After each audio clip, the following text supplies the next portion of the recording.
O mistério dos 144 mil. Quem são eles segundo o Apocalipse? Desde os primórdios da história cristã, o livro do Apocalipse tem fascinado e intrigado leitores de todas as gerações. Entre suas visões mais enigmáticas está a dos 144 mil. Quem são essas pessoas? Por que esse número específico? Eles já viveram? Ainda vão viver, né? Representam algo literal ou simbólico? Neste vídeo, vamos mergulhar profundamente nesse mistério, explorando as interpretações históricas, teológicas e espirituais para entender quem são, de fato, os 144 mil mencionados no Apocalipse. Para começar, vamos relembrar onde aparecem as principais menções aos 144 mil na Bíblia. No capítulo 7 do livro do Apocalipse, o apóstolo João descreve uma visão em que vê 4 anjos segurando os 4 ventos da terra para que não soprem sobre a terra, o mar ou qualquer árvore, até que os servos de Deus sejam selados na testa. É então que João ouve o número dos que foram selados. 144 mil, de todas as tribos dos filhos de Israel. Cada tribo tem 12 mil selados, e os nomes das tribos são listados: Judá, Ruben, Gad, Aser, Naftali, Manassés, Simeão, Levi, Issacar, Zebulon, José e Benjamim. Curiosamente, a tribo de Dan está ausente dessa lista, um detalhe que gerou inúmeras discussões teológicas ao longo dos séculos. Mais adiante, no capítulo 14 de Apocalipse, João descreve os 144 mil de forma ainda mais detalhada. Ele os vê em pé no Monte Sião com o Cordeiro que é Jesus Cristo. E eles têm o nome dele e o nome de seu Pai escritos em suas testas. João ouve um som do céu como o som de muitas águas e de grande trovão, e também um som de arpistas tocando suas harpas. Eles cantam um cântico novo diante do trono, diante dos 4 seres viventes e dos anciãos. E ninguém podia aprender aquele cântico, senão os 144 mil que foram comprados da terra. Além disso, o texto afirma que eles não se contaminaram com mulheres, pois são virgens. Eles seguem o Cordeiro para onde quer que vá, e foram comprados dentre os homens como primícias, para Deus e para o Cordeiro. Em sua boca não se achou engano, pois são irrepreensíveis diante do trono de Deus. Esses 2 capítulos são as principais fontes bíblicas sobre os 144 mil. Mas o que tudo isso significa? Vamos explorar agora as principais interpretações que surgiram ao longo da história. Uma das interpretações mais comuns entre estudiosos bíblicos conservadores é a visão literal. Segundo essa corrente, os 144 mil seriam literalmente judeus, pertencentes às 12 tribos de Israel. Eles seriam selados por Deus durante o período da Grande Tribulação. Um tempo de sofrimento e juízo que, segundo a escatologia cristã, antecederá a segunda vinda de Cristo. De acordo com essa visão, esses judeus convertidos reconheceriam Jesus como o Messias durante a tribulação.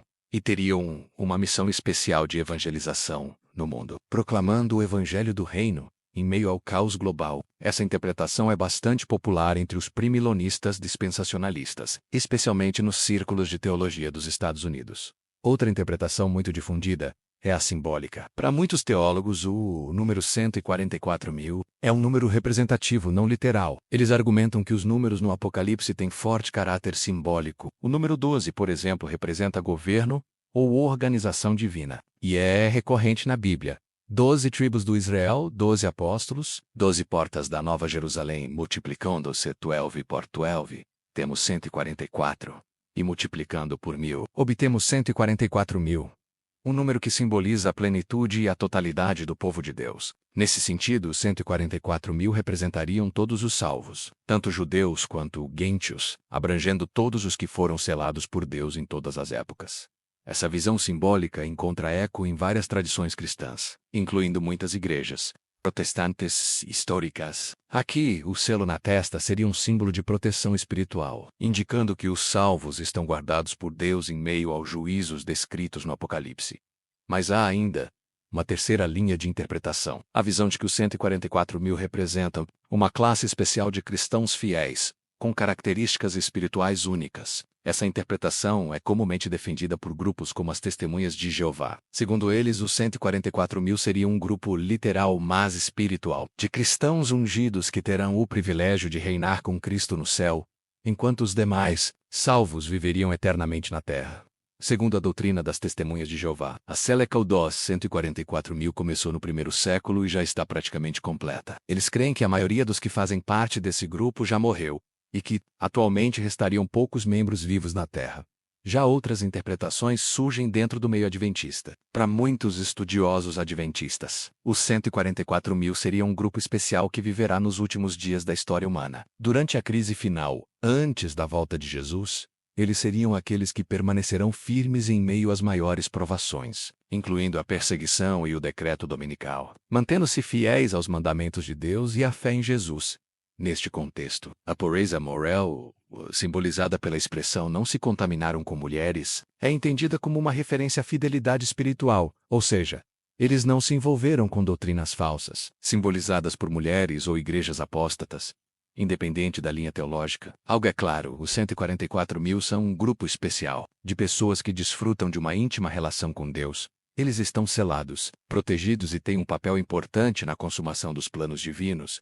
Mas vamos além e analisar alguns aspectos mais profundos sobre o número e suas possíveis implicações.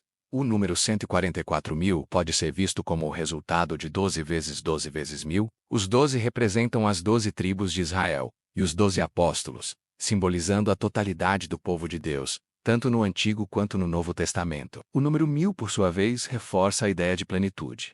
Um número grande, completo e representativo. Outro detalhe interessante é o selo na testa. Esse selo pode remeter à tradição bíblica de que Deus marca e protege os seus escolhidos. No Antigo Testamento, em Ezequiel capítulo 9, encontramos uma cena em que os servos de Deus são marcados na testa para serem poupados de um juízo iminente sobre Jerusalém. O selo, portanto, é sinal de proteção, pertencimento e missão. Apocalipse, o selo parece ter um significado semelhante, uma proteção espiritual contra os juízos que cairão sobre a terra, enquanto os ímpios recebem a marca da besta. Os servos de Deus recebem o selo do Cordeiro. Outro ponto que chama atenção é a pureza moral dos 144.000. Eles são descritos como virgens, sem mentira em suas bocas e irrepreensíveis diante de Deus. Muitos estudiosos veem nessa descrição uma linguagem simbólica. A virgindade espiritual seria uma metáfora para a fidelidade a Deus, uma alusão à pureza de doutrina e de vida. O cântico que só os 144.000 podem aprender também desperta curiosidade. O que seria esse cântico? Muitos entendem que se trata de uma experiência espiritual única, que apenas aqueles que passaram pelas provações finais poderão compreender. Um cântico de vitória, de superação e de testemunho. Agora vamos abordar um aspecto muito debatido: a ausência da tribo de Dan na lista de Apocalipse 7. Por que Dan foi excluída? Existem várias hipóteses. Uma delas é que na história de Israel, a tribo de Dan foi uma das primeiras a cair na idolatria. O Antigo Testamento menciona que Dan introduziu a adoração de ídolos entre os israelitas. Alguns estudiosos sugerem que a exclusão da tribo de Dan é um alerta simbólico contra a apostasia. Outra teoria é que o Apocalipse usa a lista tribal de forma simbólica, e não genealógica. Isso reforça a ideia de que os 144.000 não são descendentes literais das tribos de Israel, mas representam espiritualmente o povo de Deus. E quanto ao futuro, será que os 144.000 ainda vão surgir? Ou eles já existem? Ou seriam pessoas de todas as eras? As opiniões divergem. Para os que creem numa interpretação futurista e literal, os 144.000 ainda surgirão. Eles serão levantados por Deus durante a grande tribulação, como uma espécie de exército evangelizador, chamando as pessoas ao arrependimento em meio aos últimos juízos divinos. Para os que adotam uma leitura histórica e simbólica, os 144.000 representam os fiéis de todos os tempos, aqueles que foram selados espiritualmente por Deus, desde o início da era cristã até o fim. Já os que seguem a interpretação espiritual e escatológica, como muitos adventistas, acreditam que esse grupo ainda será formado com pasto pelos fiéis que sobreviverão à crise final e verão a volta de Cristo em glória. Sarra como for. O tema dos 144.000 continua a despertar fascínio. Talvez o mais importante não seja debater se o número é literal ou simbólico, mas sim entender a mensagem espiritual por trás dessa profecia. Os 144.000 são um símbolo da vitória, da fidelidade, da perseverança e da redenção. El Snow. Um exemplo de compromisso com Deus, de pureza espiritual e de obediência incondicional. Eles nos lembram que em meio ao caos, as provações e as perseguições, Deus tem um povo fiel, selado e protegido. Um povo que seguirá o Cordeiro aonde quer que ele vá, mesmo que isso signifique enfrentar dificuldades e perseguições. E essa mensagem é relevante para todos nós hoje. O chamado à fidelidade, à perseverança e a santidade é universal. Independentemente de fazermos parte ou não desse grupo específico, o convite de Deus é claro: permanecer firmes, leais e confiantes em suas promessas. O mistério dos 144.000 permanes.